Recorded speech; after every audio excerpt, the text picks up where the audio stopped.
Yes, indeed. Can't wait to get it in. It's in. Yeah. So we live. We live. Yes. Final word. The final word. Yes, sir. The final word. Mama said there'll be days just like this. Man, Off season is long, man. Oh man, it feels so short. It's going by fast, bro. For real. To me. But you know, you work harder than me, man. You do 10 videos a day, man. So I'm still trying to keep up with one a day, bro. Man, you gotta feed the people. The nation is hungry. Man, the nation is hungry, man. Thank you for your work. I've been seeing you. And then Big, been putting in that work, man. I see you, Big. Oh, And then I see y'all. Yeah. So we got us a special guest. We not jinxing it this time. We not jinxing it this time. He actually in the building. We good to go. Yeah. One of the best in the business. Yeah, man. So we gonna talk some good ball with Coach Mack. Coach Mack, we ain't gonna hold you too long. Oh, baby, I'm here for your disposal, baby. Gotcha. Okay. We got you. All right, so let's get it going. We turning everything on, getting live. Yes, indeed. There's been a lot since the final word, man. A lot didn't happen. It's a lot to talk about. I know. Are you not entertained? Are you not entertained? It's a lot to talk about, man. Man. Hey, I'm glad we got Coach over here because he can go deeper into it. No Especially doubt. about hands-on experience. Oh yeah. I can't wait till we talk about that two-way that we was just talking about before we went live. You know what I'm saying? So we got so much to catch up on, man. It's gonna be. Let me see, man. Where my yoga flames, man? Yoga fire. Yoga flame. Let's get it. Somebody say, let's talk salary cap. Oh, man.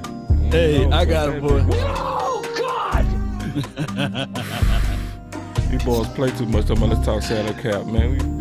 Man, you see what the Rams doing. They said, forget that salary cap. What cap? You know what? We gonna talk salary cap. We really are. How about that? Huh? Well, there's a will, there's a way. There's a way. Oh, boy, see, When say, there's let's a will, get there's it. a way. Yeah, man. So, all right, man. You know what? It's enough playing, man. Let's kick it off. It's enough. I ain't gonna even wait for the countdown. We good. We good. Kick this thing all the way off. Let's go. Shout out to you, Gomez and C. Nick. I see y'all up in there. Man, I love the early to the parties, man. Let's kick it off, man. I see these boys coming in with that yoga flame, man. I said I've been waiting on this final word. Let's Yoga go. fire. Yeah. Yoga flame. Let's get it. I just wanna run it up. Jay Lombardi. I see you, fam. My boy Nick, I see you.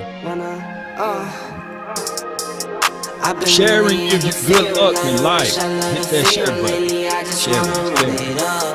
Man, these boys is lighting it up on that fire. Yoga fire. Yoga flame. Get some blue hearts in the chat.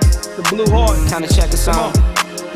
Man, when I say they lighting it up, man, the yoga flames is real today. Yoga fire. Yoga flame. Watching these episodes without hitting that like or sharing. Greens and pinks, it's all the same. Muscle saying, roll my change. Take some losses when I play. Charge it to the game. I'm with L, yeah, I'm with T Black, I'm with Red. Yeah, you gotta hit that like, man. I'm with Bay, yeah, I'm with J, yeah, I'm with Chuck, and now still the same, not switching sides, now it's about loyalty. You switch sides off for the bag, and that's worth more to me. I love how he started saying, I'm just trying to run it up. You just rock what's on the shelf, love and that. I'm not feeling it.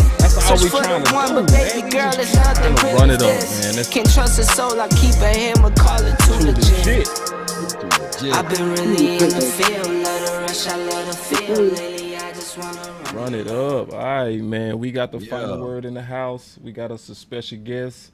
We not gonna even hold it up. Let's get it. We got Coach Matt. Yes, How's it sir. going? Oh man, we just sitting back, hanging out live, man, watching you in your gym.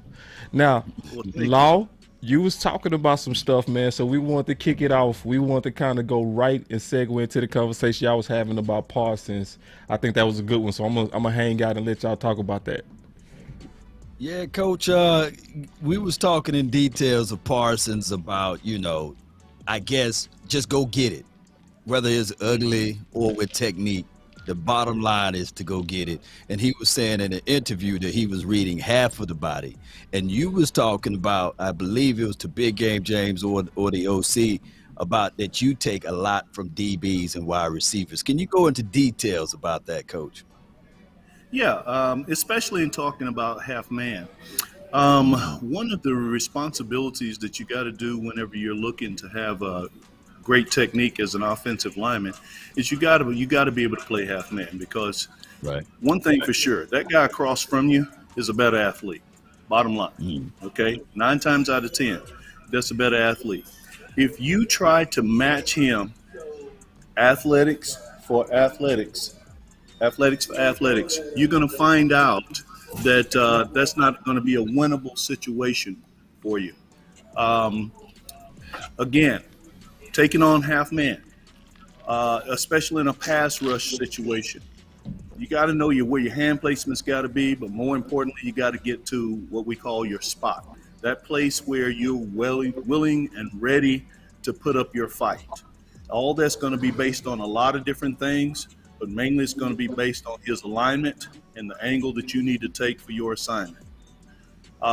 For a defensive lineman, especially when you've got one that's a really, really good athlete, a cat that knows what he's doing. Now, you've got to take away certain options for him.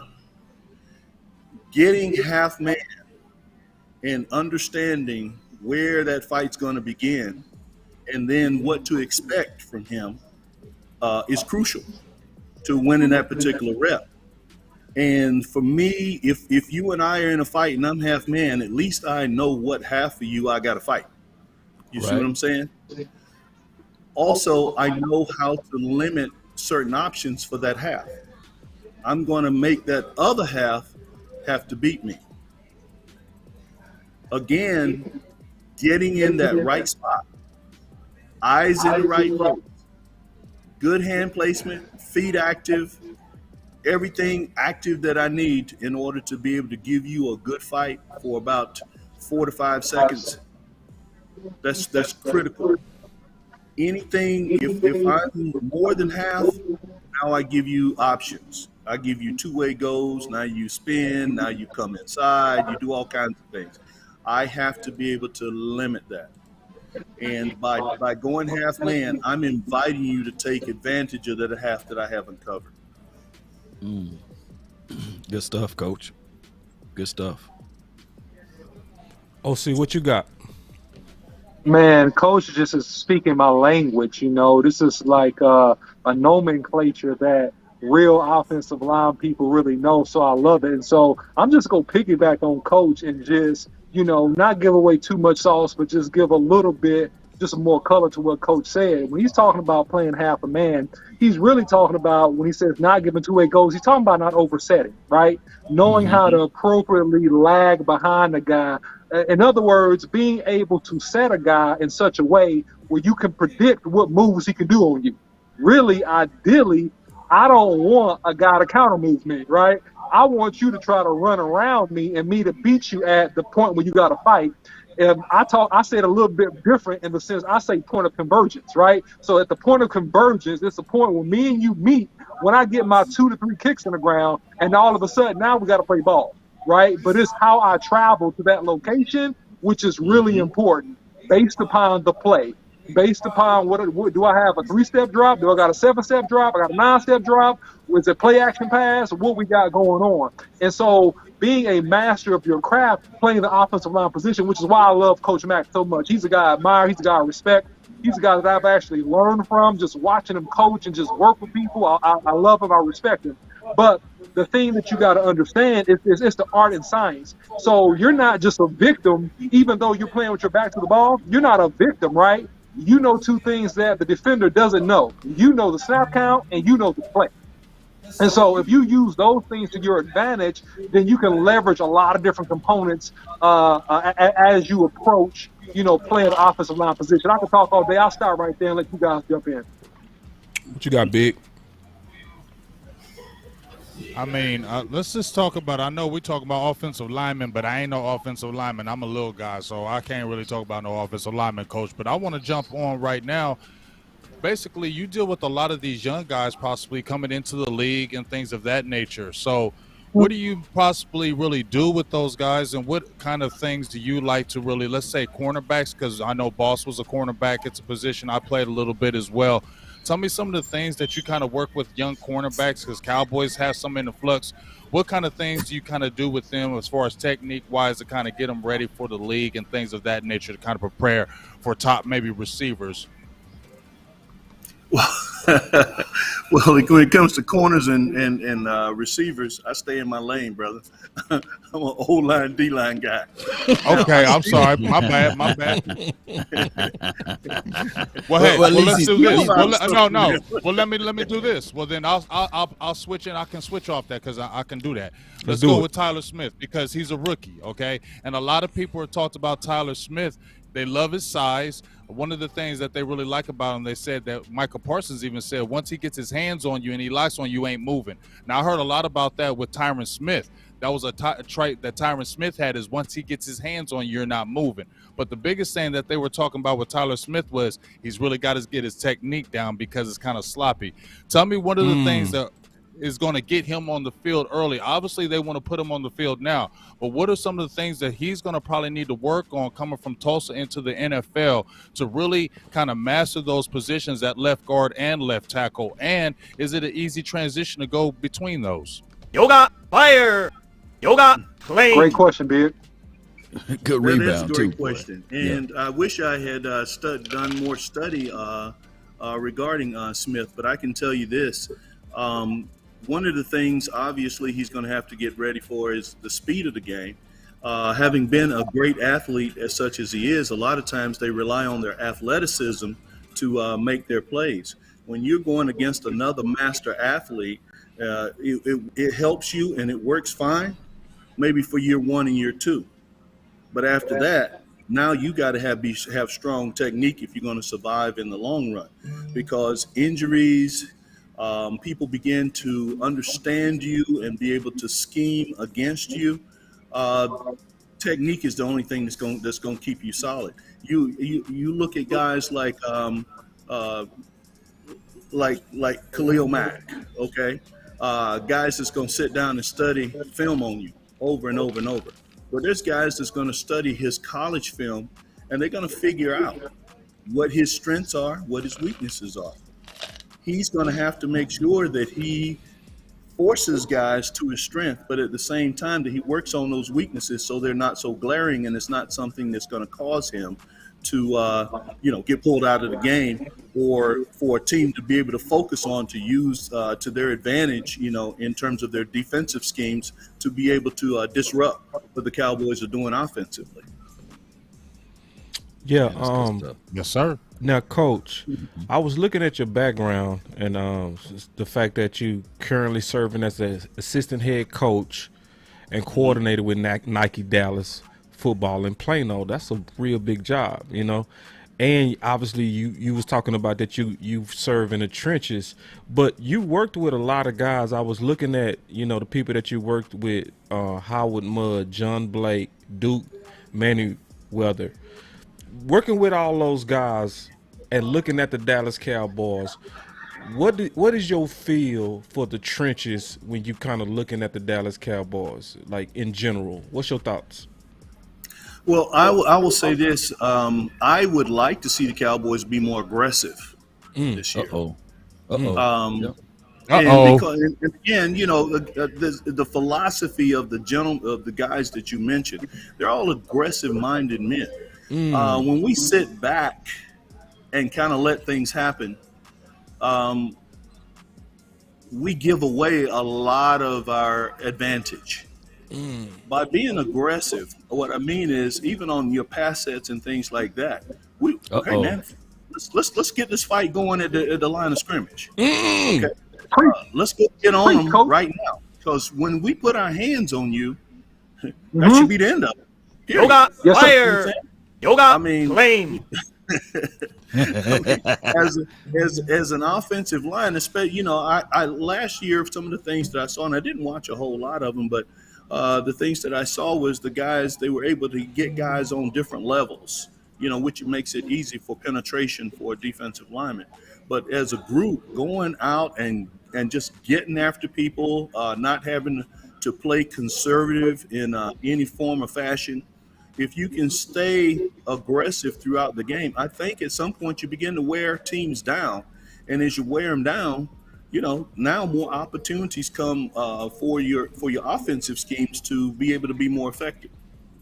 Well, let me ask you this, Coach. That was a good point about being aggressive. Now, we got a young offensive coordinator who thinks outside of the box as relates to passing the ball. No one threw more yards than the Cowboys, nor had more points than the Cowboys. But you talked about sets, that meaning that the Cowboys, they stayed in 11 personnel, and they also love the ace formations. But when you're talking about being aggressive, that's when you bring in your 22s or your 12 personnel or some of your jumbo sets like 13 packages or what have you. Do you think that the Cowboys, with this young offensive coordinator, can stay consistent with this aggressive approach? Meaning that, okay, we see that 12 personnel, because when I was looking at most of the games, teams were able to send 4, drop 7, and still get pressure. And normally, from the mindset of an offensive lineman, they would love to run out of that. Is that correct, Coach? Yes, sir. Absolutely.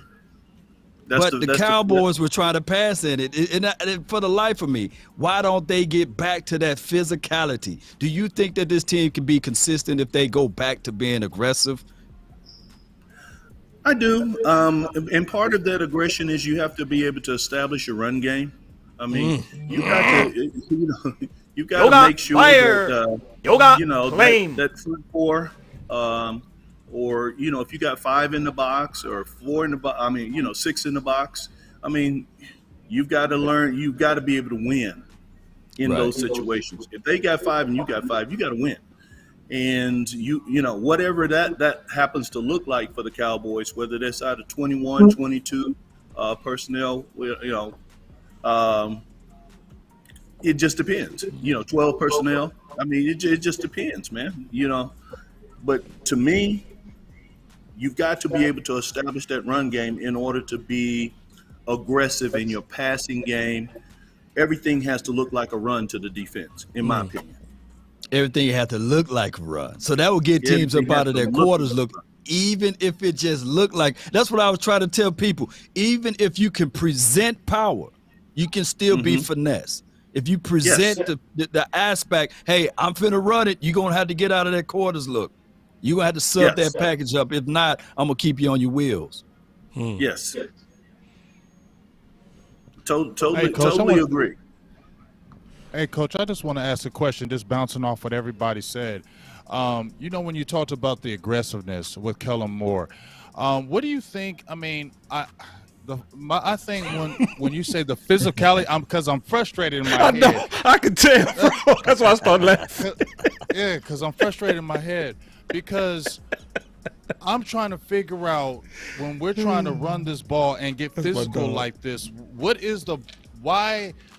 How can we present that every single game, Coach, to where the other teams understand we are a physical team? What really can determine this, that the Cowboys lack this every game? Because even when Dallas was running on teams and they were running like 180 games, it didn't seem like it was physical. It just seems like we could get teams that maybe were kind of finesse, because anytime a team really got physical, put people in the box, attacked our ends, attacked our edges, it's like the Dallas Cowboys would fold. Yeah. And again, like I said, I'm not a Cowboys expert, and I haven't watched a whole lot of the games last year. But many times when you got a team that's not being able to be as physical as they want to, sometimes you have to look at what injuries they have. And I believe that they were banged up pretty good as far as the O-line was concerned last year. So many times when you got a lot of injuries, you have to play a little more finesse than you may want to play. Teams are expecting you to be physical at the point of attack, like you said. They're expecting you when you run the ball. You've got a very physical running back. You've got a very physical offensive line. They're expecting that punishment. All of a sudden, when they see that you aren't able to do that, or they see you being more of a finesse style, they're going to be more aggressive. And if they feel like their front 4 or 5 can take care of business, now, you know, they know what you're trying to do. They know you're basically just running when you have to, but know that your main offense is going to be, you know, the passing game. So they know if they take the passing game away from you and you banged up front, they don't have to worry about you, because they don't mind giving up that 1 or 2 as long as they're not giving up those big yards. And like you said, they're able to come off the edges and catch guys because of, you know, they weren't getting the kind of movement on the inside like they would have liked to. So that slows up. Obviously, you know, it slows up your run game. So, yeah, guys going to be able to come off the edge and catch you. Let me jump in and ask something real quick, Coach, because I want to get your philosophy on this, because although, you know, you're not a Cowboys expert, what is the philosophy when you talk about preparation in camp to be physical? How should the prep look? Because my contention last year, to be honest, when you talk about some of the things that I heard and saw, is that you got to have tougher practices. You got to do inside run. You got to do things that prep the bodies and the minds and the hearts of the unit, whatever unit it is, whether they're first or second string, because NFL is a next man up type situation. So if you're injured, fine, but it's next man up. Everybody's getting paid. So what do you do? What is the philosophy, or what have you seen? Because Coach, by the way, coaches, you know, several elite Nike teams from age 9 to 12 years old. So he sees some of the best young athletes in the country, right? And he coaches a winning program. So from your perspective, Coach, how do you prep? What's the mindset and the attitude as far as the prep? Yeah, hold on, Coach. He didn't know this was coming. He didn't know this was coming, but a fight came with that question. A fight came with that question, and you gonna solve this fight, Coach. Coach, it's gonna be you. You gonna be the person in the middle that's gonna solve this, because I'm gonna throw a curveball to this debate, Coach. You gonna be the one, all right? This is the curveball.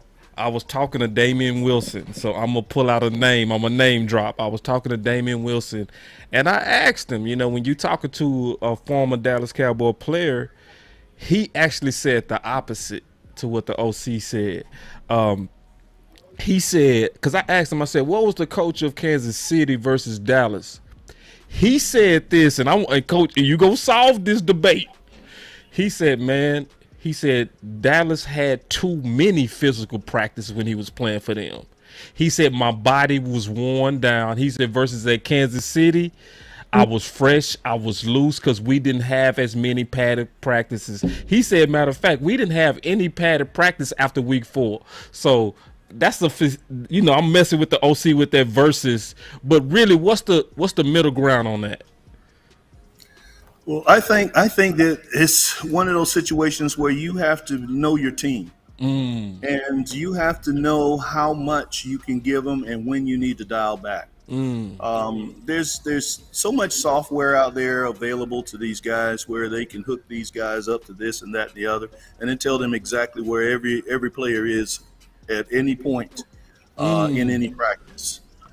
So I don't know if the Cowboys utilize that kind of stuff or not, but here's what I would definitely say. In order to be physical, you got to practice physical.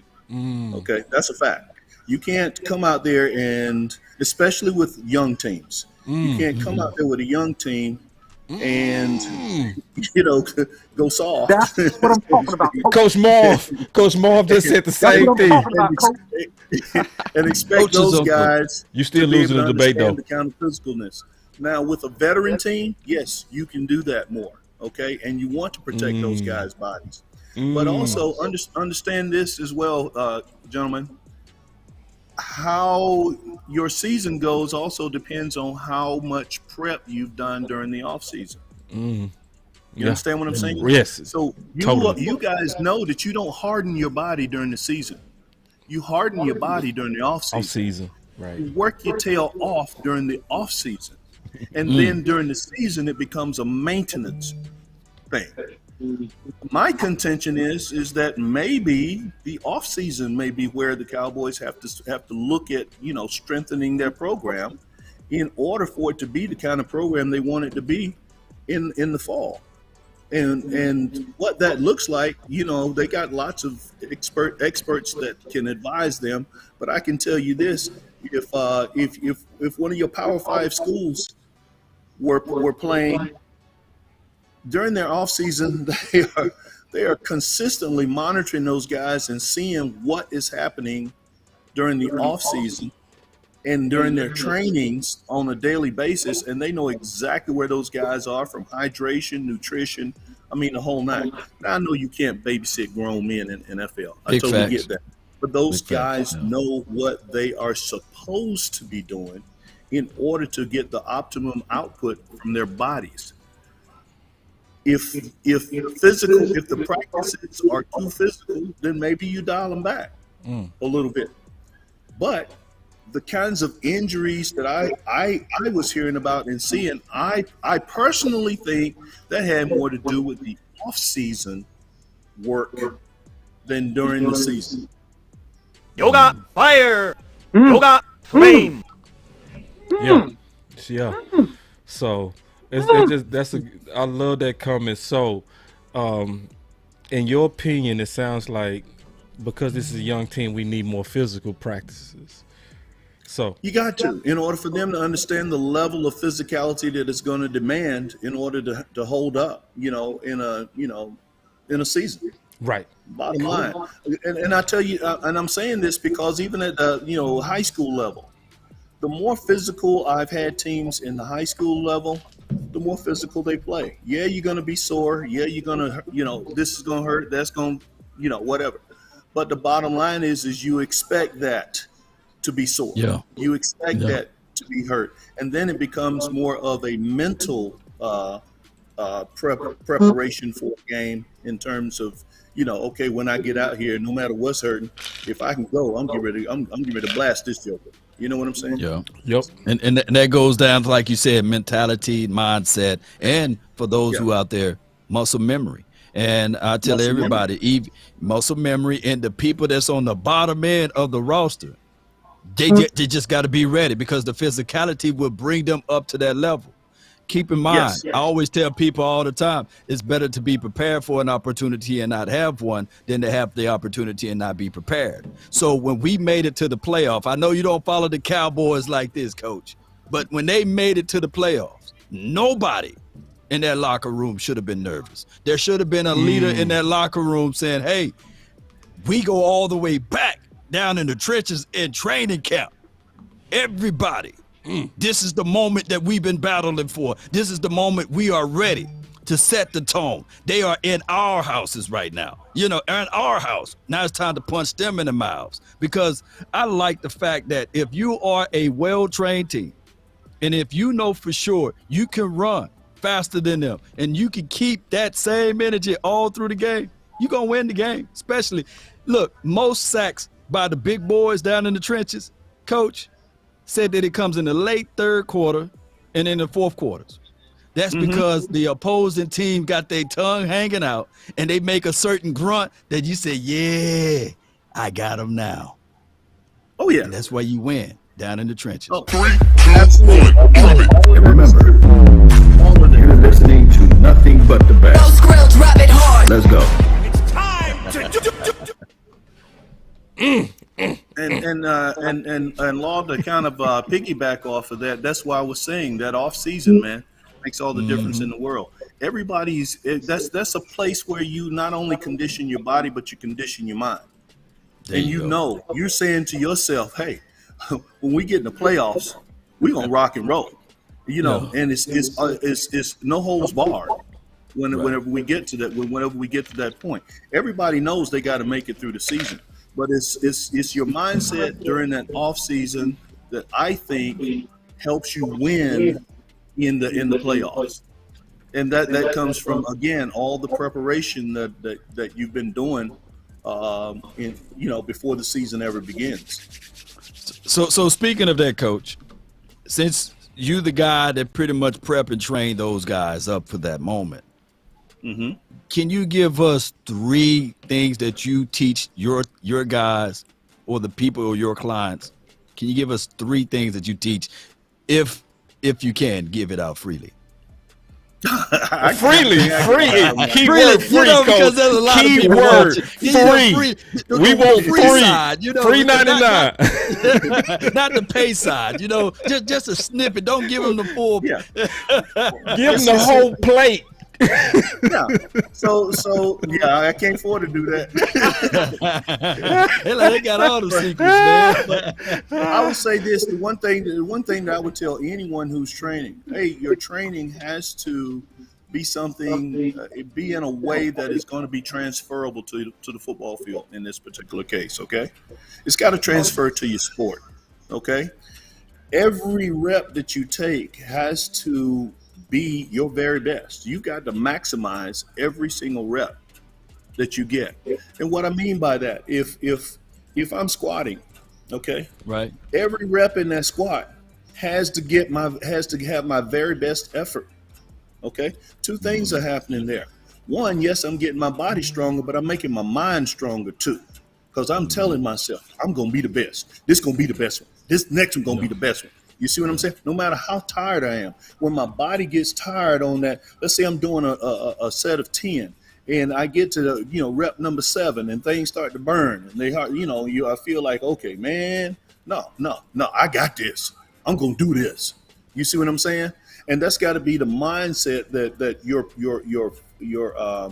workout has to continue to push you to become mentally stronger and stronger each rep. You got to do every rep as though it would be the last rep in the game, okay? And you got to give your very best effort, because you mentioned a while ago, muscle memory, okay? If my body is used to giving its very best, it ain't even going to feel right when I don't give everything I got. You see what I'm saying? So those things, that mind and that body got to come along together at the same time. When you're training your body, you're training your mind at the same time. Your mind gonna talk against you. Y'all know, y'all been athletes working out, starting to get tired, and your body be like, yo, man, listen, we need to start chilling out. No, that's the time to go get it, because that's the time when you show your body that there's more in me than what I've been given, and I can get more and more and more if I just go after each rep and give it my very best. Coach Mack. All right, so we have something called a final word.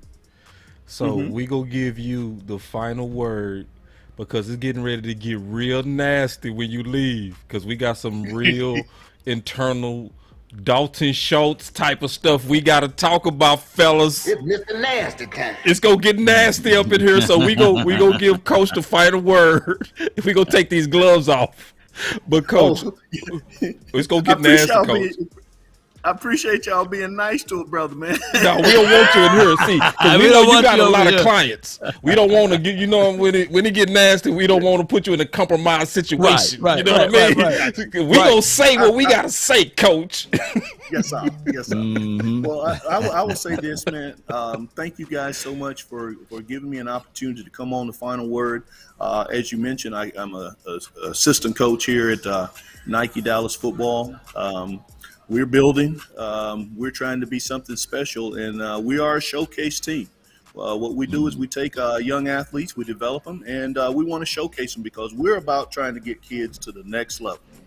And in this particular case, we're talking about college, okay? When our college guys come back, we're trying to work with them and help them to get better for their next season and hopefully the next level there, which will be playing on Sundays. So again, that's our main focus.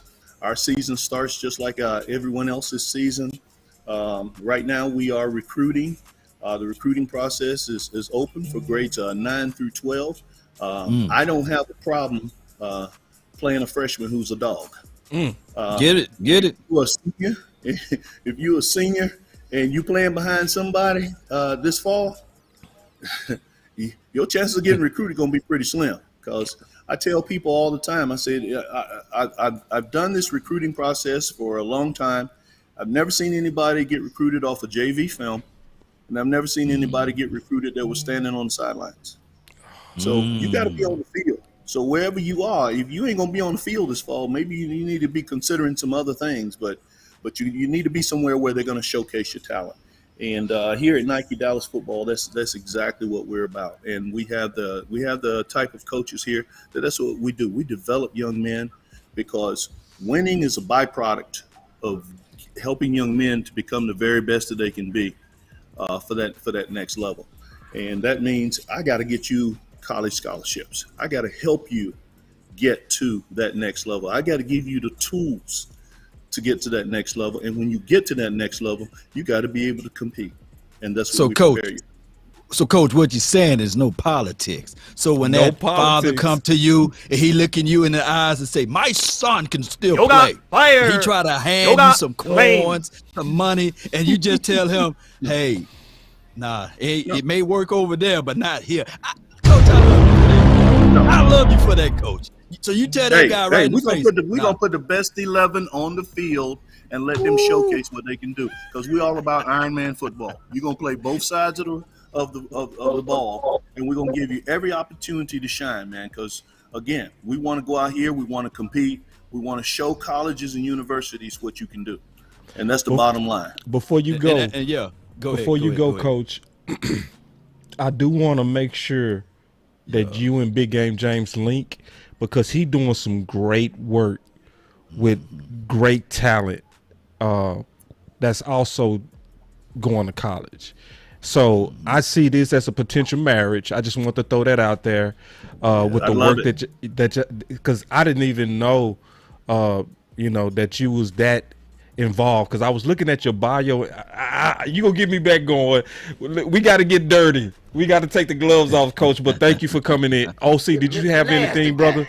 I want to make sure, man, that everybody knows how to find Coach Mack. And so, Coach Mack, and I shouted to you, boss, in your messenger. Yeah. Just Facebook handle, Coach Mcallister. You can look him up on Facebook. You can look him up on Instagram. There's 2 different Instagrams, so I want to make sure we got the information out about his Instagram and also about his Twitter. So if anybody got kids, referrals, they can get in touch with Coach Mack. They can tweet him. They can follow him. They can do all that stuff. Yeah, so I got it all right here. So thank you, OC. Yeah, so Coach Mack 28 is his Twitter handle. And matter of fact, what can they find? You know how to Coach. You got your own stuff. No, you're doing a great job. No, he gave it to me, brother. Okay. So ahead, his Instagram is Coach8986 Coach Mack. So and then obviously his Facebook is also Coach Mack as well. So again, it's Coach Mack 28 on Twitter. That's his handle. And his Instagram is Coach8986. So if y'all have anybody, and I know Big will work with him because he already working with a lot of good high school athletes, as well as he does professional training as well. So, but he's working primarily right now with Nike. So I just want to make sure that everybody know where to find him before he exits. But thanks, Coach. Hey, Coach. I just want to get one last word. I'm sorry. Man. No, you good. Go. I just want to get one last word, Coach. I'm gonna definitely holler at you probably like tomorrow, because what Boss was saying, I'm interviewing a lot of these young guys, freshmen between seniors, and they're coming on my shows. You have a great program. I want to try to be able to link that with these kids to give them the opportunities to really shine. And I love what you're already doing. Just listening to you, I'm like, man, I want to get these kids around you because they'll be 10 times even better messing with you, man. So I'm definitely going to get in your inbox, and I feel like everything happens for a reason. And I'm even more excited now. Salutes to you. Appreciate you, big game, James. Thank you, brother. All right, Coach. And, We'll talk boss, to you. Go ahead. Boss, go to three man for a few minutes. Gotcha. All right, so we got. Yeah. So man, you see how we be working up in here, man. We be working, man. We be ready, man. It was nothing to get this going. All right, Law. What time is it, bruh? Hey. It's Mr. Nasty time. It's Mr. Nasty time, big dog. Hold on, what in the world has been going on since we took a small little break last week? Law, you got who gonna kick this off? It's gonna be big. Let me just say this. Let me just say this right quick. Y'all boy is the blessed. Look, y'all was talking about Dalton Schultz can't block. That's bullshit. Okay. Dalton Schultz is the best blocker in the NFL. I mean, I looked on my Twitter. It says Law Nation is blocker.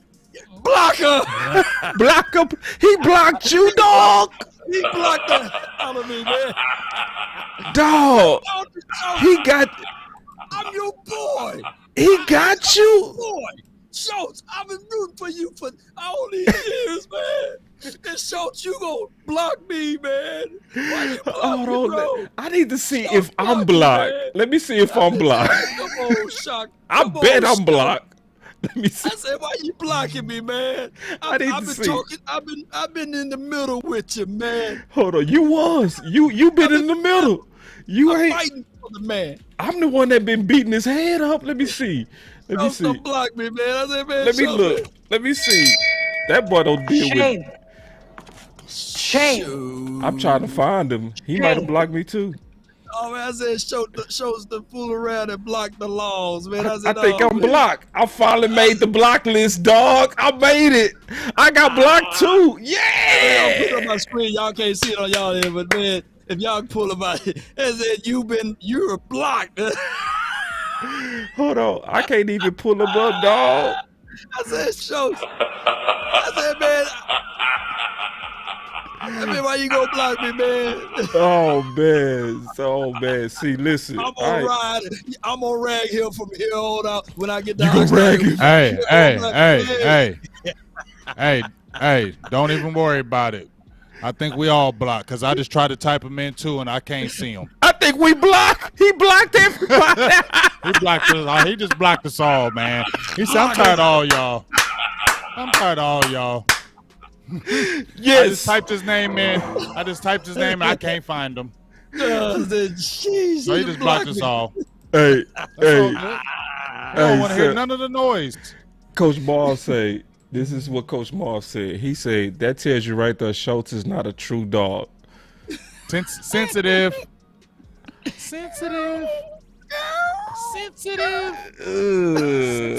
So since Coach Marv say that, can I jump right off the top turnbuckle about Dalton Schultz? I'm jumping right off the turnbuckle. Let's go. Superfly Snookers now. All right? So let me see if I got a button. You got it? There you go. You feel me? So I just did a video about Dalton Schultz yesterday. Now, first of all, I ain't mad at you, Dalton Schultz, to try to get your money. I ain't mad at you trying to get your money because you seen what happened with Njoku. Yep. I ain't mad at you because I'll do the same daggone thing if I seen Njoku. If my 1 year almost equal 2 of your years. Right. You know what I'm saying? In pass reception. Right. So I'm coming at your neck. And then my dog Jay Lombardi mentioned Jonu Smith from New England. He got pedestrian numbers too, and he got paid. You feel me? So from that aspect, I'm coming just like Schultz. I'm gonna sit out OTAs, and I want my money. I want to get paid because we're going by the market, right? Right. But I'm not doing that, and I'm not even trying to be Baby Nuts Jones management. But from my perspective, this is my perspective, and I'm just thinking how the Cowboys would think. If you drafted a Jake Ferguson Law and Boss, right? You got high grades for him. You got high hopes for him. when you look at both of those players, they almost the same. Jake Ferguson got really good hands. He has the will-how to block. They have the same size, run the same 40, and he got a little wiggle to him. He can get in. He's sneaky. You feel me? So then you got the McKeon kid, who they like as well. We know about the blocking guy. I can't remember his name. The blocking tight end, and somebody throw that in the chat as well. And then Jeremy Sprinkle, and then you got the one kid from Indiana. He's sneaky. I like Pendergrass or whatever. Hendershot. He got some Pendershot. Yeah, he got some athletic ability to him, so you can stash him on that practice squad. So for me, Boston Law, I'm gonna go ahead and say nope. We ain't gonna do it because DeMarcus Lawrence played on that 1-year tag. We're gonna use you for this 1 year.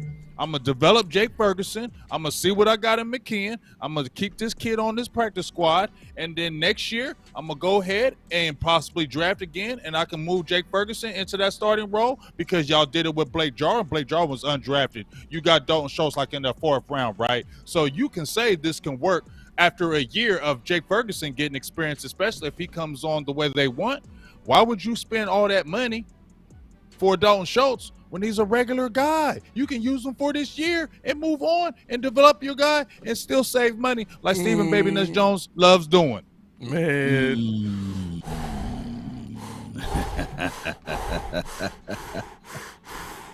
Go Law. Oh my God. Look, here's the thing. All I said was, hey, when you franchise tag a player, it's like going to payday loan. It's like going to the cash advance places, because what happens here, you inflate the price of said player. There's no realism as it relates to market value. You know that, Boss Cowboy. There's no realism as it relates to market value. So now you got to pay him at 10-9 because that is what's set for a franchise tag. Now, when you franchise tag, there's also a set of emotions, right?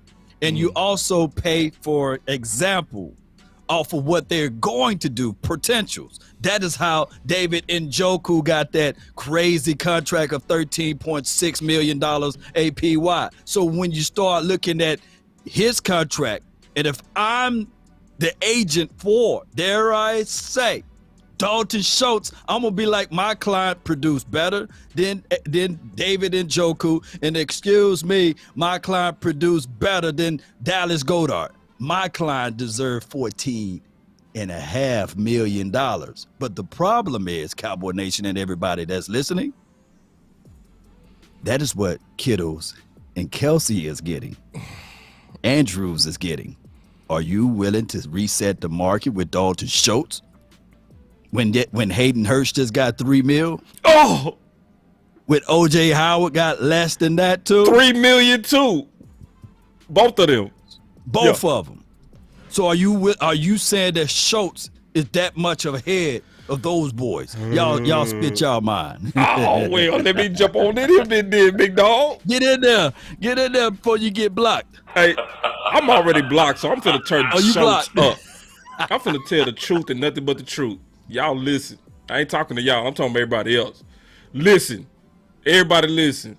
The Cowboys got so much egg on their face right now. It's pathetic. If y'all let the Cowboys hardball another player over money after Schultz, you a fool. Can I just say it? Can I just say it straight up? If y'all let the Cowboys go after another star's money, I don't care if it's Zeke, Dak, Tank, no. After what y'all did with this tag on Schultz, this is the biggest waste.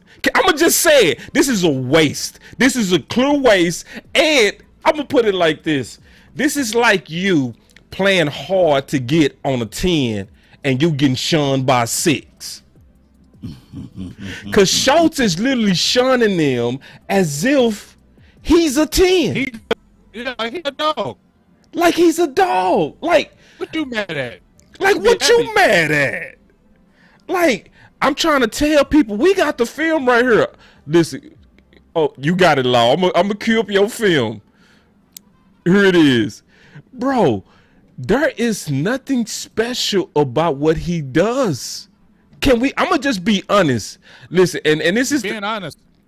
Yeah, It's nothing special. The way they use Schultz. I'm not saying he doesn't do his job. He does.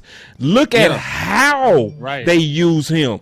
That's the key. The how. It's not can he catch? Yes. But what is he doing, Lo?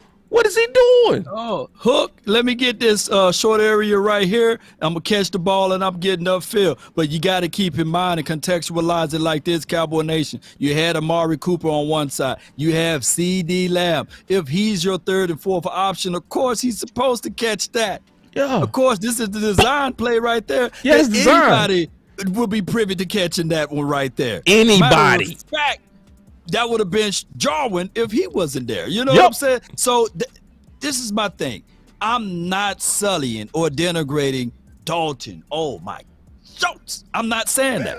But what I'm saying is, hey, the Cowboys, they were the ones that gave that man $10.9 million to play on the franchise tag. For you to say, well, I'm not going to do any OTAs or any other training or do anything extra for this money unless I'm getting a long-term contract. Excuse me, y'all would have been burning crosses, ready to hang and crucify Dak Prescott if you said, you know what? Burning crosses. Look, I'm not finna go out there and play in OTAs because I want this long-term contract. No. And that was the start of your whole entire tape. Dak Prescott, you didn't even hear whispers of him saying, I'm finna hold out. Not even a whisper. This is crazy, Cowboy Nation. And for you to think that even DeMarcus Lawrence, he went back-to-back years off a franchise tag. I didn't think that they was talking about, hey, I'm going to skip out. Come on, Schultz. He willingly, and just to bounce off that law, when they tagged Lawrence the first time, he willingly took the tag. Yes. He didn't even cause a stink. He said, I'll take the tag. I'll play on the tag 1 year. It's all good. He didn't cause no stink about it. He signed it, jumped in there, and did his thing. Now, Schultz, you done got a big head for something. I'm going to sit out the rest of OTAs, dog. What they should have did was they should have just, when his thing came up, what happened was Cowboys got spooked when Blake Jarwin got the injury and had to basically retire, or I don't know what's going to happen with him. They got spooked because now it put them in the hole where you could have just said, go ahead, Dalton, go ahead and test the market. We'll worry about you and see what you can get. But they got spooked when Blake Jarwin got hurt and said, oh man, we ain't got nobody right now. Well, let's just tag him because we don't know what we're going to do, so let's just put the tag on him. You didn't have to do that. Y'all didn't have to panic. You didn't have to do it because just like y'all said, Boston Law, you could have let him walk, and you could tell me you couldn't have a serviceable tight end and Hayden Hurst or the other guy or O.J. Howard. You could have had them serviceable, still had your rookie and Jake Ferguson, and you would have been okay. Okay, you would have been okay. You ain't going to fall off, and this team ain't falling off because Dalton Schultz ain't in the lineup. Bruh, and listen, this is what's crazy to me. Can somebody explain this? How big, how low, how chat? Can somebody explain to me how we sent Randy Gregory to the market? We sent Curse to the market, and we just had to have Schultz. You got that? And we wonder why. And we wonder why. And once again, I'm literally saying this for those. I like Schultz. It's nothing to do with his game plan. No. But far as his apologizing mentality for some now. Schultz. No. Yeah, Big Game James, he ain't. But listen, you're going to lose some subs when you talk about Schultz. I'm going to tell you that right now. I don't care. I lost 10 subs like that once I did a video on Schultz. Okay. I lost 10 let me quick. Tell you something, boss. I don't care though. You know when you lost 10 subs on I got them Dalton right back. Schultz, right? But you lost 10 subs on Dalton Schultz. Yep. Well, you remember I went ham on Jason Witten when he came back. The day he came back, and everybody loved Witten, I said, I'll hate the decision, and I don't want him back. Yes. He ain't nothing but a progress stopper. Boy, I lost about 1,000 subs. That's a fact. I had to shut my Facebook down for 2 days because they wouldn't leave me alone. Hey, how dare you talk about Gold Jacket? How dare you talk about How dare you? I said, I don't care about no damn weight. Get out of here. Yeah. It's I don't. It's some people that, just be honest, they love some Schultz. They love some Witten. They love them.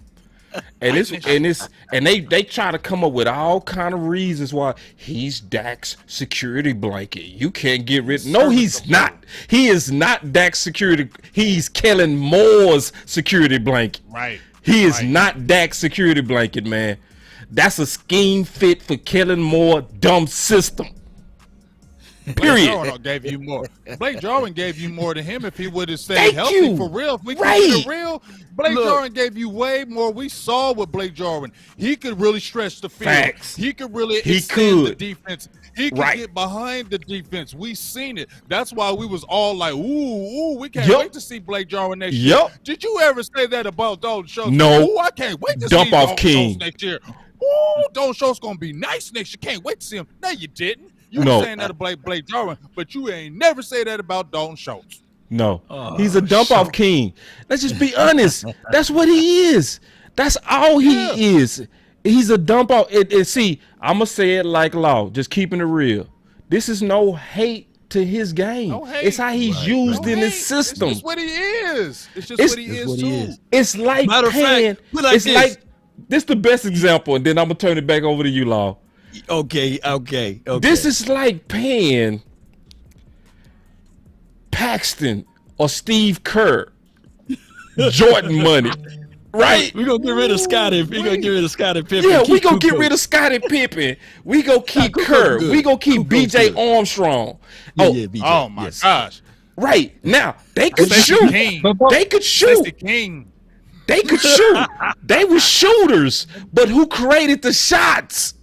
Right. Most Cowboys. They was regular. I'm with you. OC, what you got? Let me jump in and say something to what Law was saying, to what all you guys were saying, man. The problem with Dalton Schultz is the problem relationally in modern society. Oh, God.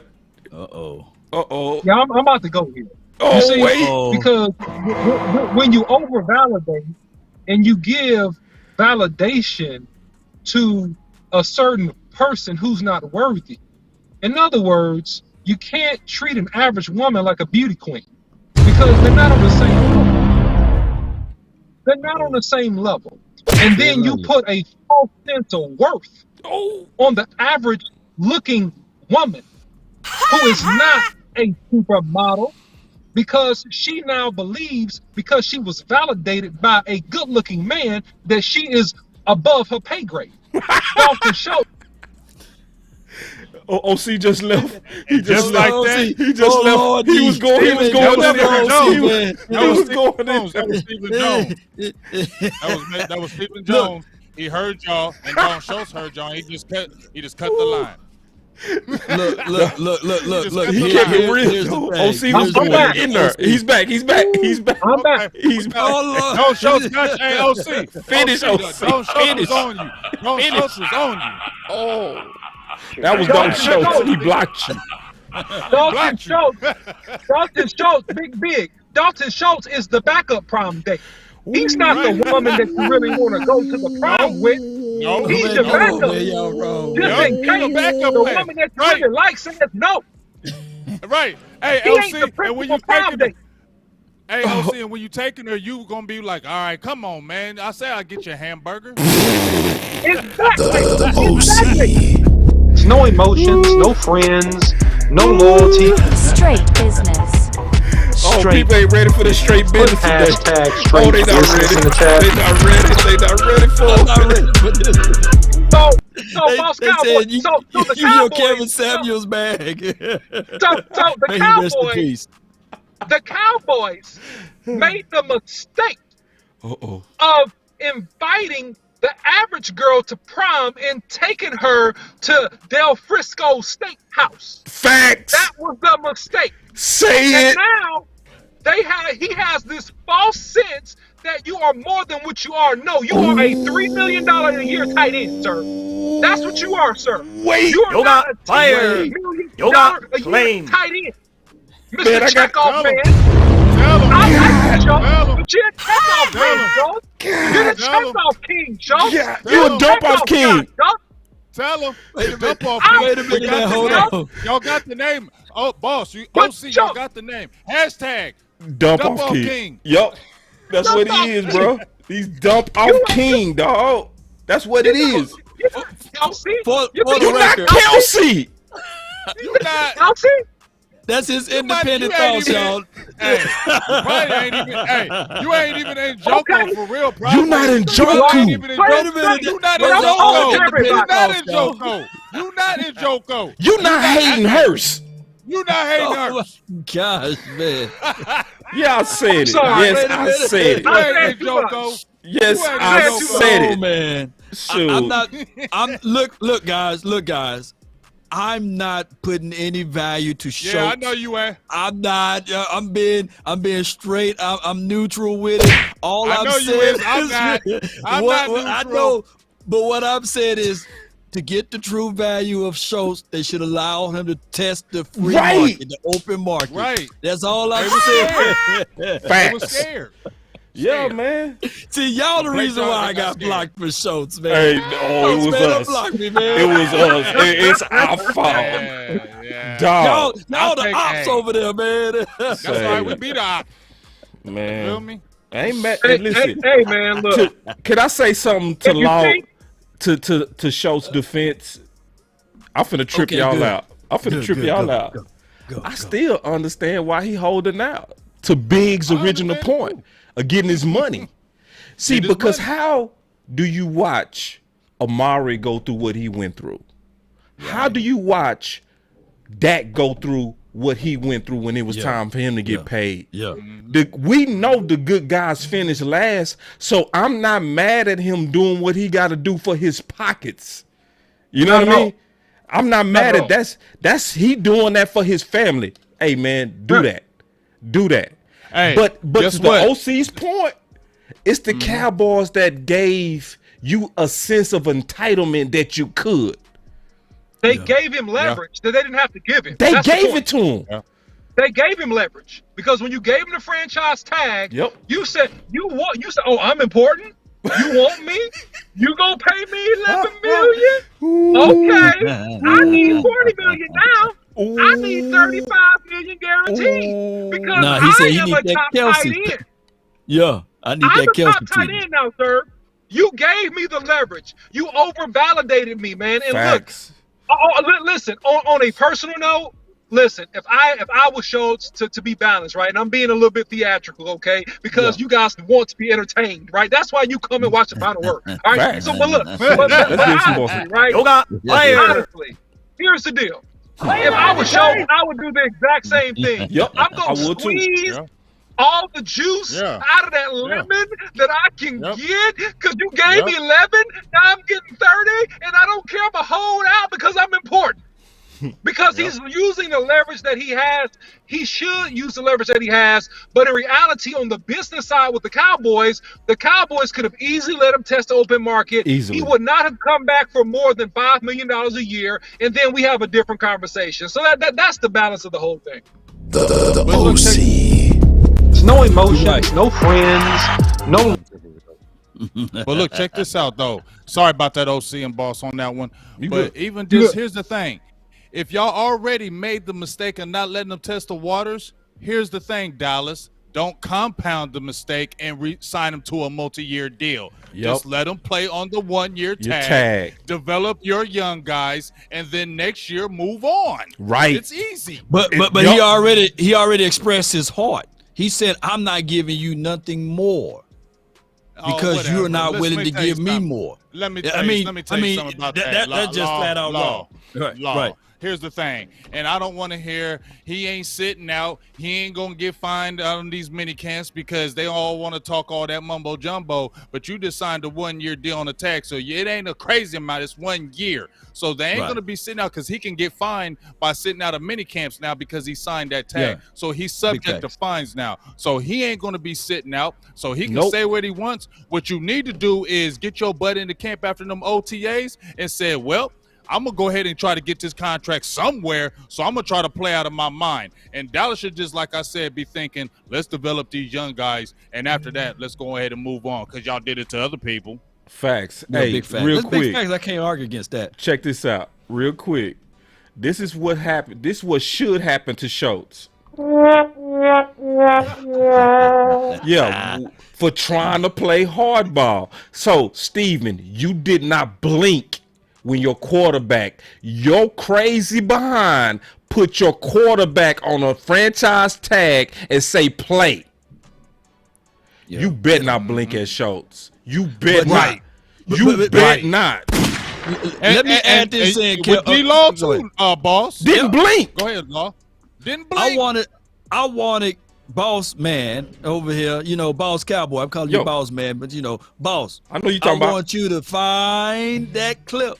Which one? Of somebody that got a gold jacket. And let him do the speaking, because I know, since we talking about validation, but I want you to see if you can find that clip about dysfunction. Give me some time. Give me some time. Give me a second. I got you. Give me about 2 minutes of ad-lib. Volumes to everybody, because hey, I know you guys can only halfway listen to us because we didn't play for the silver and blue with the star on the side of our helmet, and we don't have a gold jacket. So we're gonna let somebody else do the argument for us. By the way, because I love it where we call them out by using their own personnel. Yeah. And that dude with the gold jacket, I can hear a lot of things, but I hush and I listen when he starts speaking. So I got it right here, big dog. That was perfect. Let's listen to the gold jacket. Keep talking for one more second. Just give me one more second, big dog. Man. God gave me the gift of gab, and I'm gonna gab it all the way through. Keep going. It is what it is. Y'all talking about how you're not entertained. Are you not entertained? But man, y'all hear the words coming out of his mouth to y'all eardrums. Give me one more second. I'm gonna tell you right now. We pushing you, boy. We pushing. Every time you do that, you sound like daggone Paul off of daggone 3-6 Mafia when you be like, yeah. Hey, I got it. Y'all ready? Here we go. And I got some more. Let me know how much you want, because I got it all right here. Let's go. This game. In this game, did you put more blame on the coaching or the players in this game? Dude, Emmett and I stood in that tunnel before every game. I'm going to tell you this. We looked at each other, and we said, we called ourselves double trouble by land or by air. And the day before we hit the field, if we don't show up, we got no shots, period. That's the whole reason we did that, because we knew if we didn't show up, we got no shots. Our stars didn't show up. We had no shots. Whenever you got disorder, dysfunction. We can't have our stars putting up role player numbers like 31 yards rushing, 1 catch for 21 yards, 69 passer rating, and then have our role players putting up numbers like Schultz and Wilson. That's a disorder. Trying to make our role player stars. Pause it. Yes, sir. Yes, he did. Yes, he did. Let me play it again. Hey, before you play it, for those who way back in the corner, before you play it again, can you rewind? That boy with them buns. Y'all got it all messed up, bro. Oh. And just a little bit. That's a disorder.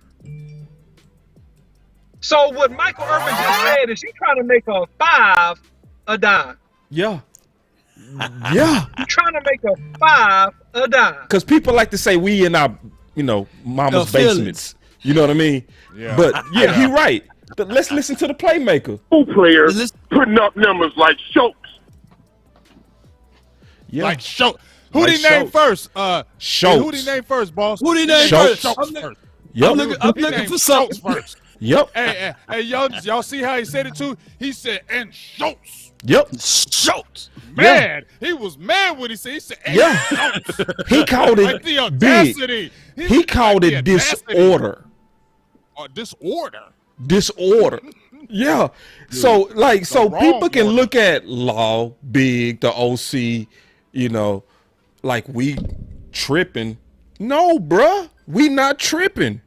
This system and this front office inflated the ego of Schultz.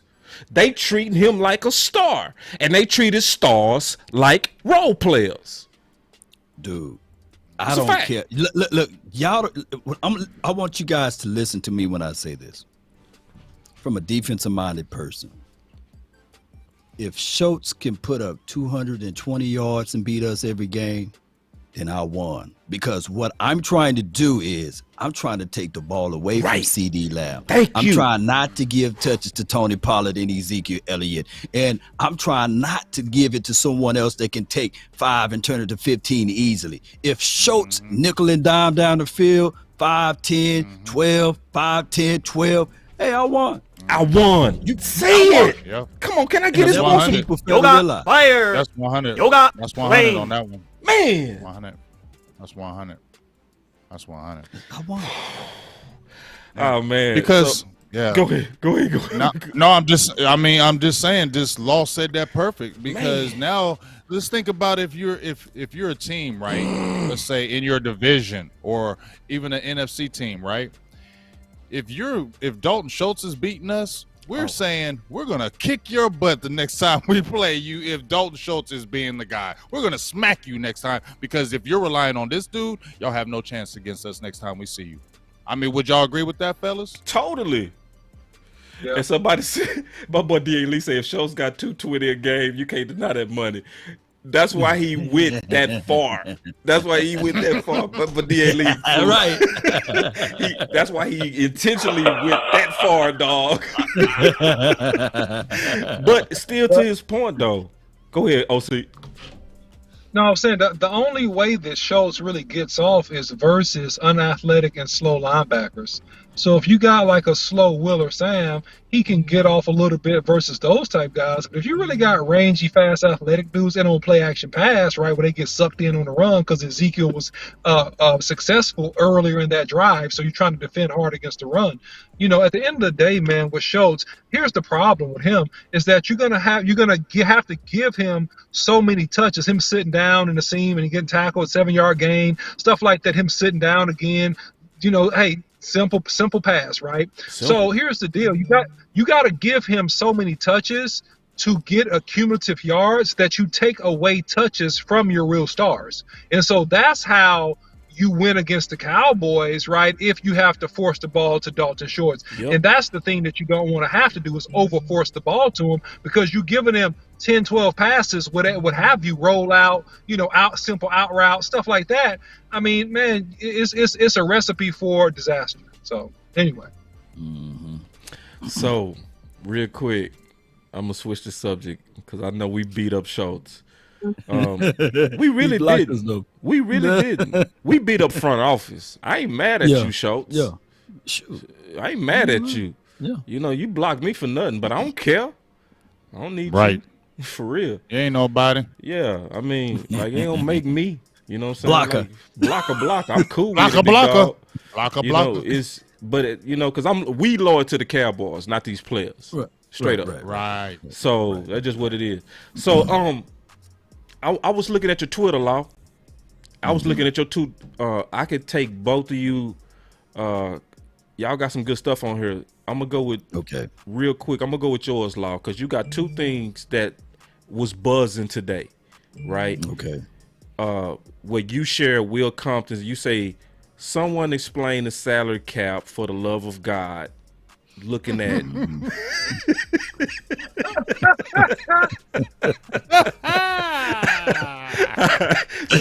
That's what people want to talk about. I've been looking at the chat. You know what I'm saying? The chat want to talk about, the moves that the Rams are making versus the lack of moves that we're making. And I'm going to mix that with another topic real quick that's right underneath this Anthony Barr. All right. Let's put those Big together. Game James, especially right there. That's just Big Game James. Yeah. But see, we gonna talk about Anthony Barr. Which we gotta give James his props on that. He been beating that drum for a long time. And then you even highlighted. You said you showed Sports Day Cowboys. You say why free agent Anthony Barr could be a good fit for the Cowboys. And you was like, bro, we've been talking about that for weeks, and that's true. And I would say Big been talking about it for months. Months, yeah. So let's put those together, man. We can take it how y'all want to do it. Man, Jalen Ramsey got a max dollar contract. Mm-hmm. Cooper Kupp, I believe, got a max dollar contract. Yeah. They went and said, okay, Matthew Stafford, they paid him to come over there. And then they said, okay, we'll pay you more. They went and doubled him and gave him the Dak Prescott contract. Then I looked up late last night. I said, big old Aaron Donald, $95 million, $40 million more. And then on top of that, late in the wee hours, Odell Beckham, I don't even know what his contract is. It got to be north of what we gave Michael Gallup, right?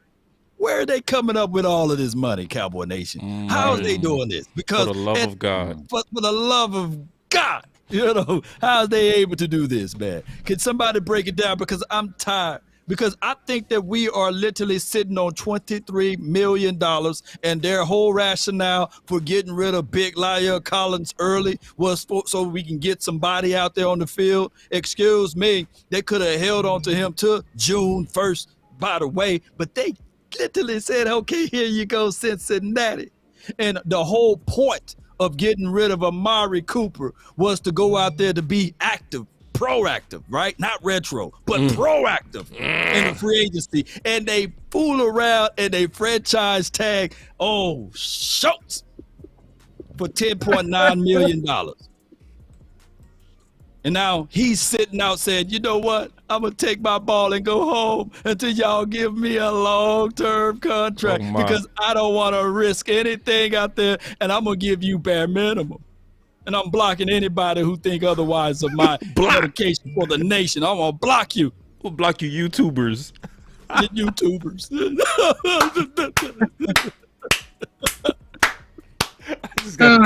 I just got to clap for that. Man, so let me ask a question. Let's keep it real.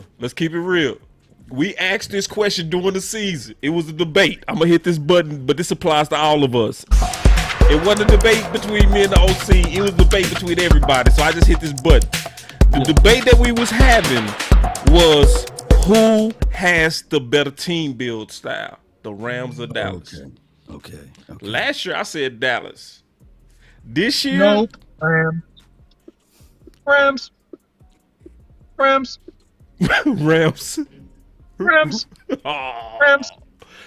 Because the Rams have star power and the Rams are built to go deep into the playoffs. You can't guarantee victories, but when you have strength of personnel and you keep your top players and talent that are proven commodities, it gives you the opportunity to go deep into the playoffs. The Rams are not built. I mean, they're going to win regular season games because they're so talented and they got a great coaching staff, by the way. But when it comes down to going deep in the playoffs in the NFC, they're built to go and win playoff games, how their organization has structured this roster. And that's just the bottom line, man. And here's the answer to Law's question. It's real simple, Law. Billionaires do what they want to do. And if you want to keep the talent that you have, you figure out a way to do it. And the Rams have been masterful at keeping the important pieces and keeping the people they really want to keep. Straight, simple, bottom line. Boy, these comments are going hard. Can I put 3 comments together real quick? Fire comments. Man, so first, Kill said, I want y'all to check this one out. He said, name one role player that the Rams overpaid. That is the difference.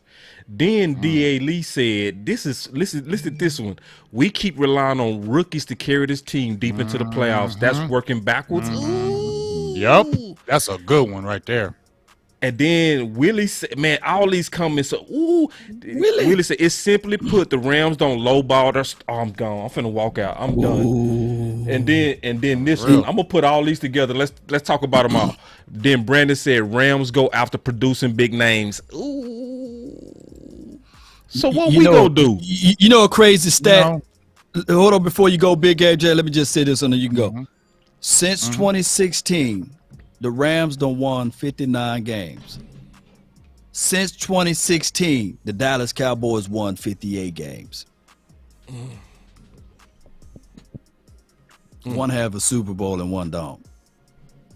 Yeah, we got one been to 2 Super Bowls and been to 2 Super Bowls too.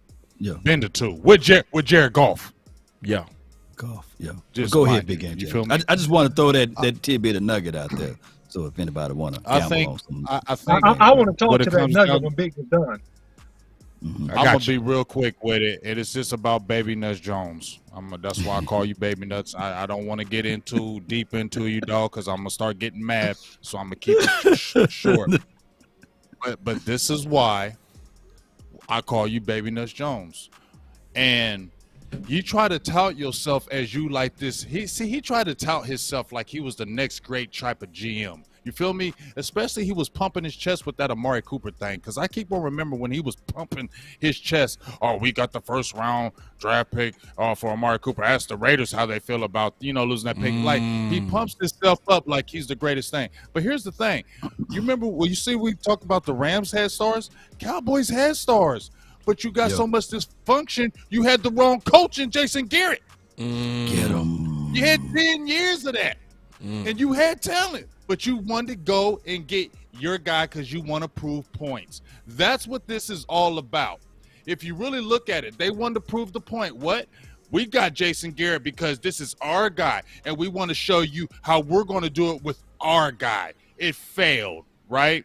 Stephen Jones wants to say, we're going to build with these rookies, and we're going to slow-foot it, and we're going to do it this way, and we're going to win it our way. It's almost like a pompous, real arrogant attitude that I don't like, and that's why we keep falling on our face, because they're arrogant, like, we're going to do it our way. We're going to do it this way. We ain't going to do it that aggressive way. We're going to do it our way. We're going to show y'all how we can do it this way, and we'll win a Super Bowl. Bro, y'all still thinking back in them 90s or something, dog. It don't work like that in these 2020s and 2021, 22. You got to get aggressive in this day and age, or you not going to win.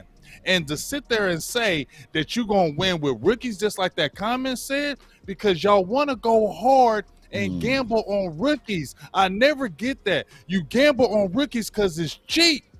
And that cheap, aggressive, that non-aggressive, cheap way doesn't win. Where have y'all seen, fellas, all y'all, since we've been watching this in the salary cap era, teams that just kind of just chill and don't get aggressive? Which one of those teams won the Super Bowl? Especially in like these last 10 years. Which one of these non-aggressive teams have won a Super Bowl? Philadelphia, I can't stand them. They said, we tired of this. They went out and got aggressive. They won a Super Bowl. Now, I ain't saying they're going to win anything, but what did they do again? They said, oh, we tasted a little bit of these playoffs. We don't want to live off that. We're going to get super aggressive now, and we want to overtake the division, and we want to get back where we were. Meanwhile, Dallas is sitting there chilling like, oh, we good. We still got talent. We can do it this way. Go ahead, OC. It's just a backwards train of thought, and it's not a winning train of thought, no matter what they try to tell us, man. Yeah, thanks, and bro. I mean, you so fire and so spot on, Big Man. It's almost hard to follow you. But I'm gonna say this to the nugget that Law Nation dropped with the 59 versus 58 wins. Well, from 2016, up until now, those wins, that sounds real good. Like there are similar organizations on paper. But I'll say this, and you guys know this. It's not how many games you won. It's what games you won. It's what games you won. Yeah. So the Rams have won at least 7 to 8 more playoff games than the Dallas Cowboys. Period, point blank. All right? At least, and I don't have those numbers in front of me, but at least, right. True that. So if you want to measure this thing, and you want to, hey, like good things come to those who wake, the leftovers after those people who have hustled, and so that's what you see. To Big's marvelous, fantastic point of the organizations that are the most successful, it's the organizations that hustle. They're willing to gamble. They're willing to pay. Veteran players. That's really the number one weakness of the Cowboys. If it just boils down to one thing, here's the cardinal sin: the reluctancy to pay your veterans that have been proven, number one. And then number two, not take advantage of really, really good, proven veteran free agents that you could bring into the organization to make the organization stronger. Besides that, there's nothing else. They draft well, right? But those two things are the two, in my opinion, separating factors from the Cowboys and the rest of the teams that have had success, not in the regular season, in the playoffs. But so just to echo, go ahead, yeah, real quick, just real quick, dog. Just to go with what the OC was talking about. Yeah. This is what I said on my Twitter, and I mean every word of it. And I retweeted what you was talking about with Anthony Barr, right? Yeah. Through my commentary on it. Mm-hmm. And because Law was saying we've been on this Anthony Barr to the Cowboys for months now, right? Mm-hmm. And this is to pivot to solutions. Listen up, Dallas. I mean this. I'm going to quote this. I would kind of forgive the ball drop of Bobby Wagner, the Boo-Boo Amari trade, and Lyle for cookies.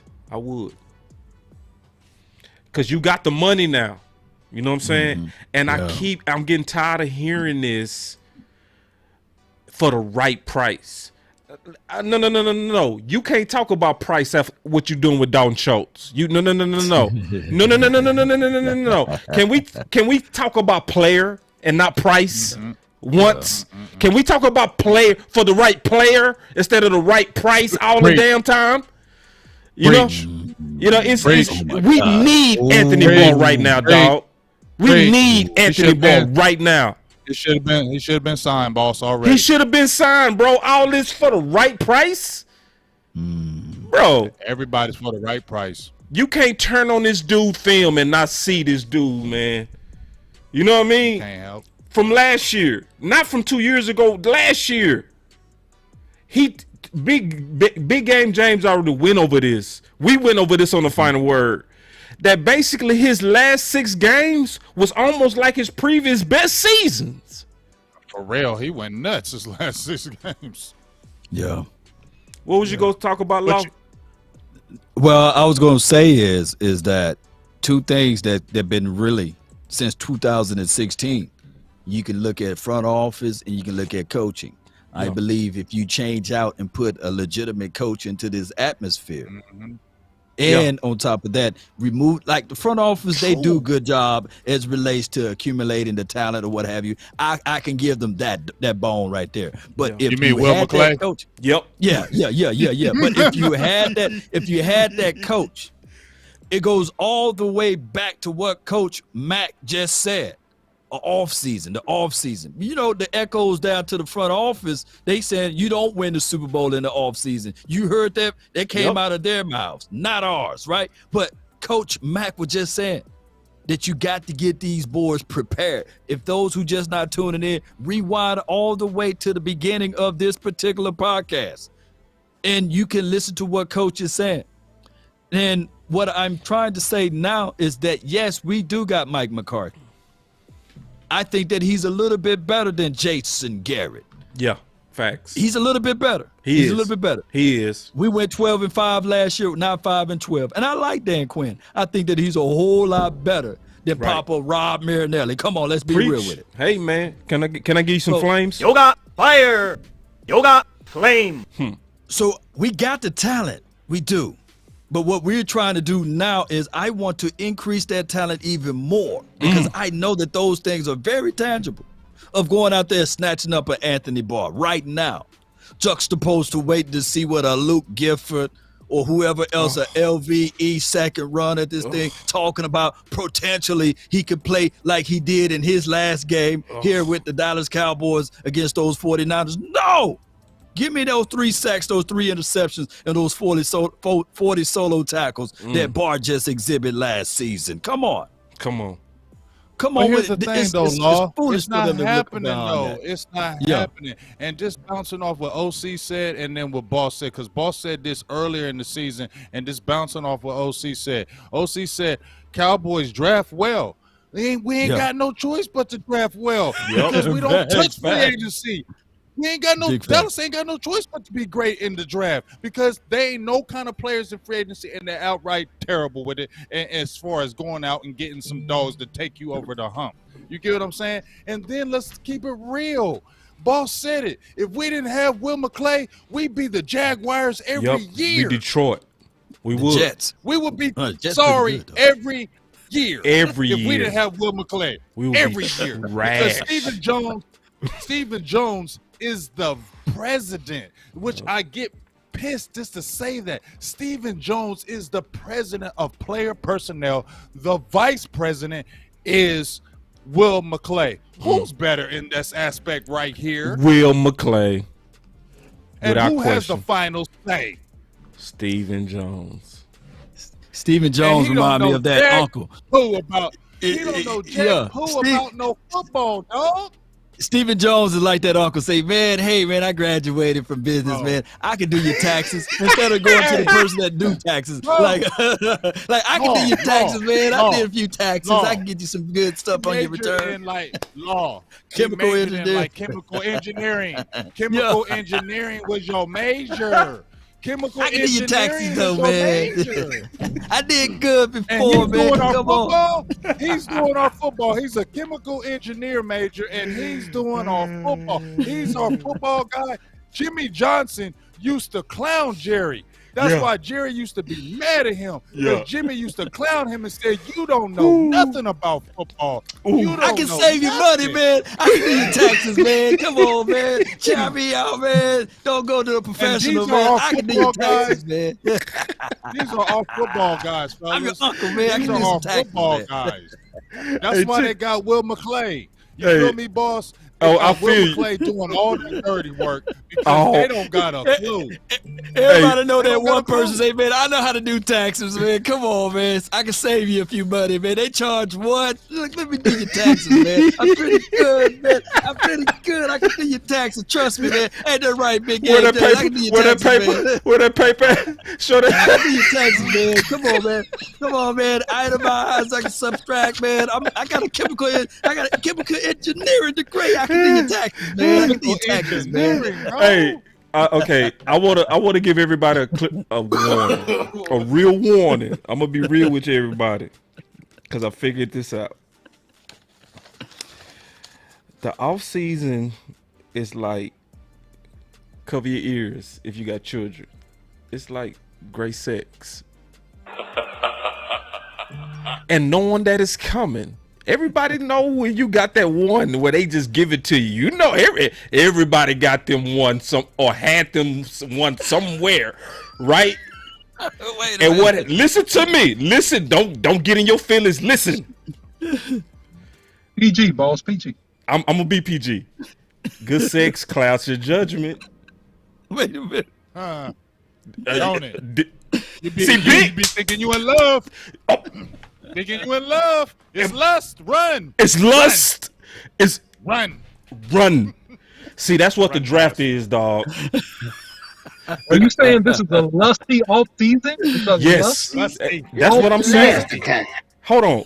Let me see if I got a button to co-sign what I'm saying. Yeah. Listen. The draft is lust. That's what it is. It's not love. It's lust. And see, this is what I mean. Feel me? Y'all feel me on this? Like I'm telling the truth right now. I'm telling the truth. That's why I'm laughing. Oh my God. I feel you. Yeah, it's lust. Cause you know how you feel, like man, after the draft, like whoo. Oh my God, lusting. You calling it love, but it's lust. See, cause right after you, and you let go. Then your senses kick in. Then your senses kicked in, and your real mind come to you. Your real mind figure out. See, Big was warning us. It's a big thing for Boss Cowboy to actually say publicly that he drunk Kool-Aid. I do not drink Kool-Aid without first measuring. He was warning us. He was like, drink it, but don't drink it too soon. Just put it in the fridge. Flag on the play. But listen, now that's not saying no hope in your team, but I'm saying just being real. It's oh my gosh, man. It's like the feeling and the euphoria of the draft is good sex, dog. That's all it is. Yeah, that's a great analogy. That's a great analogy.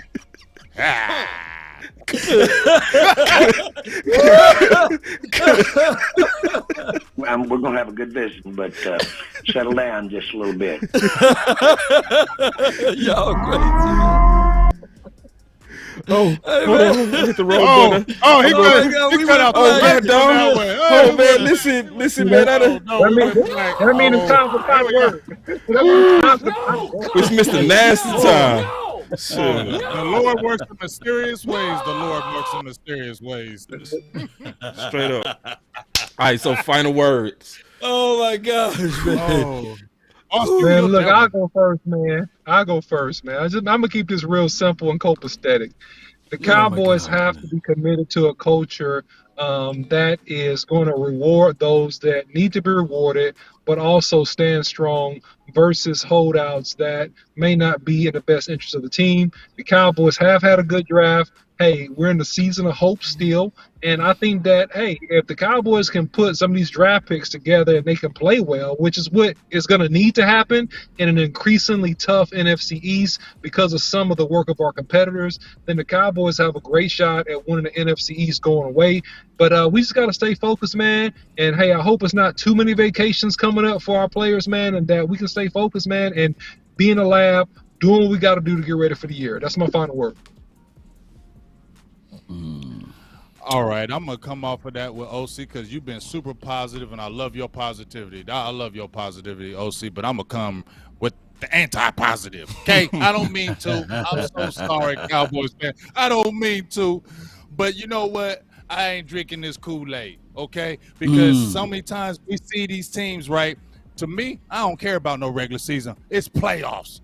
Show me what you're going to do in these playoffs. I'm tired of talking regular season now. I don't want to talk no more regular season because we done seen it too many times. I don't care about no regular season. Playoffs. Y'all know what I'm talking about. When y'all see a really good team and they keep getting there and they keep getting there and they keep failing, you don't even want to care about the regular season no more. The team shouldn't even care. Look, we ain't worried about it. We trying to get these playoffs. We trying to shut everybody up and let everybody know we ain't trying to hear that no more. So I'm not drinking this Kool-Aid, fellas. I'm just sitting back and I'm chilling and I'm watching because guess what? That Kool-Aid gave me such a bad taste last year. Yeah, I'm still messed up over it. I ain't gonna lie. I still got a hangover. I'm sorry, Cowboys fans. I should have got over it. I should have let it go, but I haven't because that last season just really crushed my soul.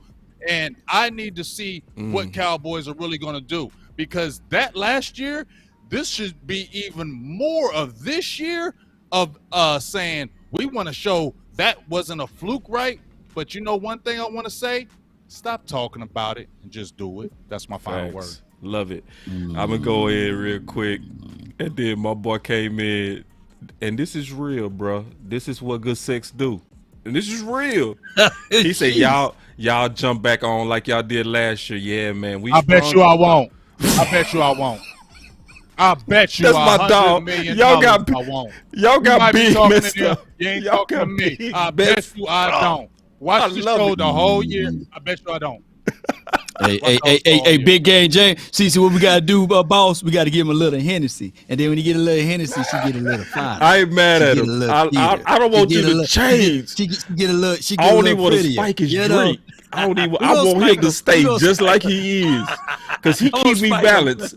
You need that. See, you need that homie like Big. You need that homie to say, bruh, she not the one, dog. She just feel good. Yeah, she's a THOT dog. Nah.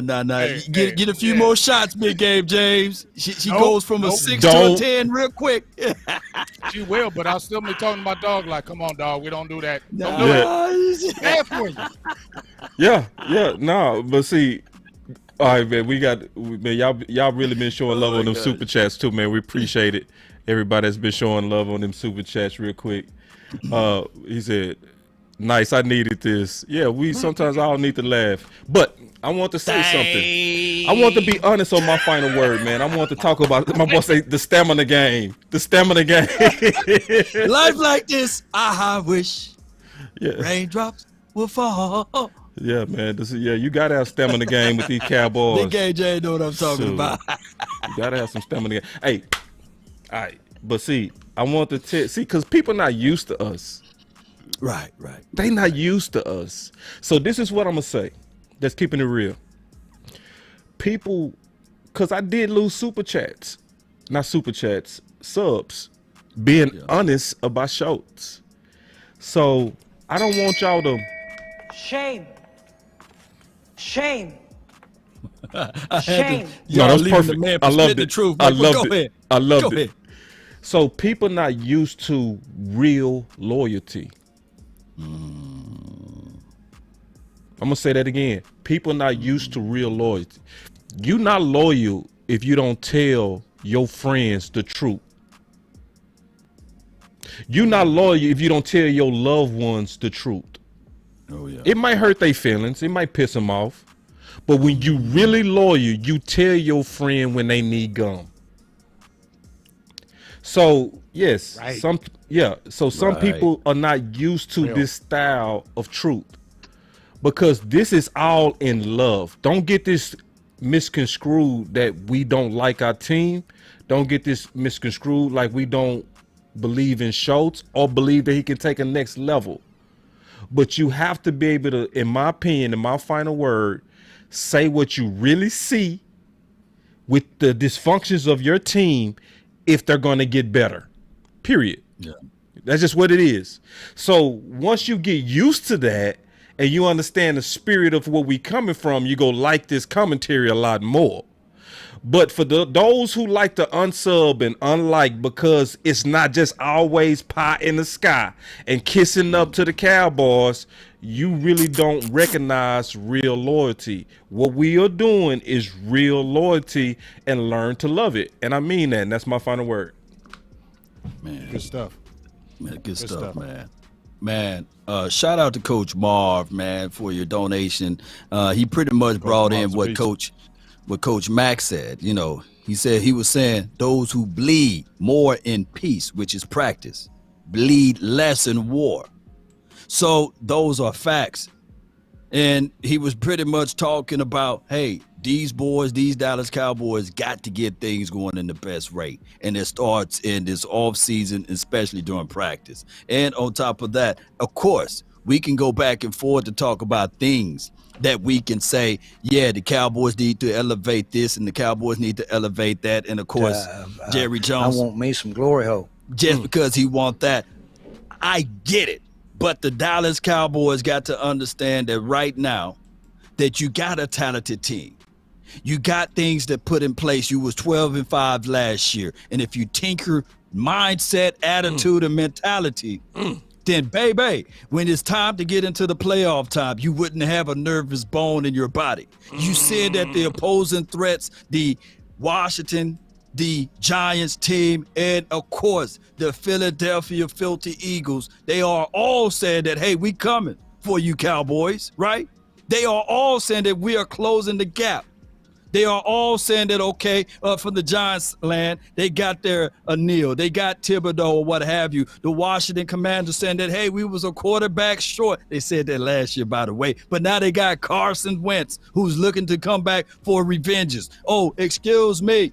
Everybody, mama, uncle, cousin, Tupac, and Biggie climbing out of the grave talking about for the Philadelphia Eagles. A.J. Brown said, come on, Micah Parsons. James Bradbury, Big Davis, and all of those boys, N'Kobe Dean, they all itching for October, whenever the 16th, I believe, whenever we play them. So the Cowboys better be locked in and ready, because last I checked, you got to roll them up and play it on the field. I know paper right now is cute, but Jerry cute and Stephen Jones, if you got the opportunity to pick up somebody that can help, stop looking at the money. Because at the end of the day, regardless, we got to rep the NFC. And the Rams are saying, hey, we're not folding up like a wallet or a lawn chair. Hey, the Green Bay Packers saying we coming. And there's somebody else that we overlooking. It could be the 49ers. So we got to better our best. We can't be sitting up here trying to get cute with the paper book. No. You go out there and you get some people. You make it some raw, pure competition during this offseason, just like what Coach Marv said, what Coach Mack said. Those who bleed more in practice bleed less in war. That's my final word. Appreciate you guys. Man, the final word was 5, bro. God dog, I knew it would be. Fatality. My boy Big Santana said Cowboys that one that got that good, that no matter how mad she make you, she putting in on her. You always believe she would change. He ain't lying about that. He's not lying, dog. He is not lying about that. Hey, Cowboys, that super fine chick. I can't stand you. Get out of here. Get out of this house. And as soon as she walk off, you be like, oh, hold on, baby. Come on back. Hold on. That's the Cowboys, dog. She got that work, boy. She walk off. You be like, hold on now, hold on. Hey, make it work too. I'm that sucker homeboy. Make it work. You can make it work, dog. Dude, I'm that. You know when she walk off with this sundress on? Oh yeah. Big said something about that sundress. Oh, that sundress. It just make you see. That's what Will McClay do. He got the sundress with that big old apple booty. He got the sundress on. He got the apple bottom. Oh, you be like, oh, I want a drought. Yeah, that's him. He be bringing all the fine ones to the crib. And then Stephen Jones go mess with the homie. You know what I mean? Stephen Jones say, man, why you bring her, man?